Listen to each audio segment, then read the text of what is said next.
मित्रांनो, कधी कधी आपल्याला आपल्या अडचणी फार मोठ्या वाटू लागतात, इतक्या मोठ्या की आपलं स्वप्न आपल्याला ओझं वाटू लागतं. आणि आई वडील त्यांच्या अपेक्षा तर श्वास घ्यायला जागा देत नाहीत. खरं तर आपण हार मानण्याचा विचार करतो, कारण आपण हरलेलो असतो, आपण थकलेलो असतो, फक्त एकटे वाटतो. अशाच एकदा थकलेल्या क्षणी मी उभा थांबलो म्हातारमाई पुढे. त्या काहीच बोलल्या नाही, पण त्यांचं मौन सगळं काही सांगत होतं. गरिबी, अचानक झालेली मुलांचे मृत्यू, समाजाकडून होणारा अपमान, दररोजचा संघर्ष, पण तरी सुद्धा त्या खचल्या नाही. आणि तरीही त्या खंबीरपणे बाबासाहेबांमागे उभ्या राहिल्या. जणू त्या मला म्हणत, मी स्वतःचा विचार न करता समाजासाठी लढले, आणि तू स्वतःसाठी लढू शकत नाहीस.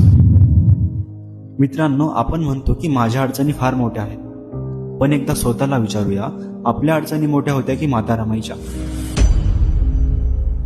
आणि एक प्रश्न जरा खोलवरचा, जर तेव्हा म्हातारमाईंनी आपल्यासारखंच हार मानणं किंवा गिवअप करण्याचा विचार केला असता तर